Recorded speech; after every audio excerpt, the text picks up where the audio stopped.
नाज़रीन हेडलाइंस सां ख़बरनि जी शुरुआत कंदासीं। अहम ख़बर मां ॾींदा हलूं। एटनिक इजलास में सिंध जे एहतजाज सबब ग्रेटर थल ऐं चौपारा केनाल मनसूबे जी मंजूरी मुलतवी कई वई आहे। कराची में नाणे वारे सलाहकार शौकत तरीन जी सदारत हेठि एटनिक जो इजलास थियो आहे। इजलास में पीपी अगवा निसार खोड़े, सूबाई वज़ीर जाम खान शोरे ऐं ॿियनि पिणु शिरकत कई आहे। इजलास दौरान ग्रेटर थल केनाल ऐं चौपारा केनाल मंसूबे ते वफ़ाक़ ऐं सिंध आम्हूं साम्हूं थी विया।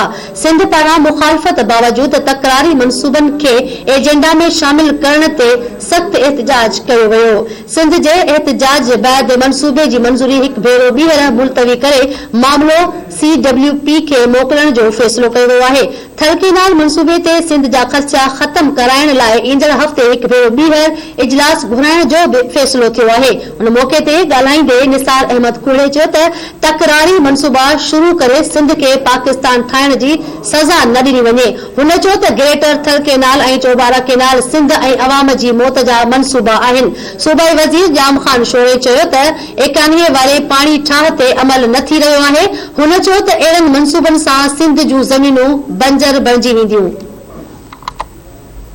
अहम ख़बर अवां खे ॾियूं पिया। एटनिक इजलास में सिंध जे एहतजाज सबब ग्रेटर थल केनाल ऐं चौबारा केनाल मंसूबे जी मंजूरी मुलतवी कई वई आहे।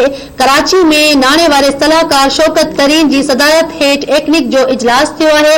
इजलास में पीपी अगवा निसार अहमद खोड़ो, सूबाई वज़ीर जाम खान शोरे ऐं ॿियनि शिरकत कई आहे। इजलास दौरान ग्रेटर थल केनाल ऐं चौबारा केनाल मंसूबे ते वफ़ाक़ ऐं सिंध आम्हूं साम्हूं थी पिया आहिनि।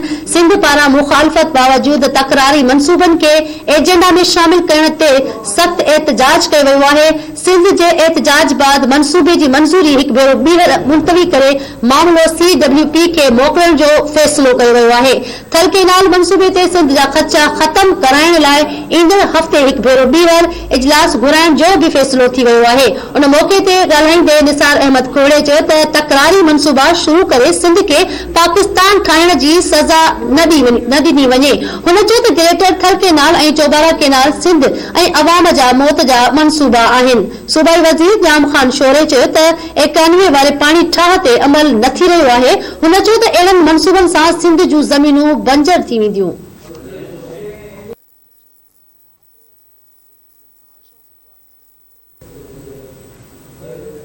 हिन वक़्त जूं ख़बरूं पंहिंजी पुॼाणे ते पहुतियूं। वधीक ख़बरुनि अपडेट लाइ ॾिसंदा रहो धरती TV न्यूज़।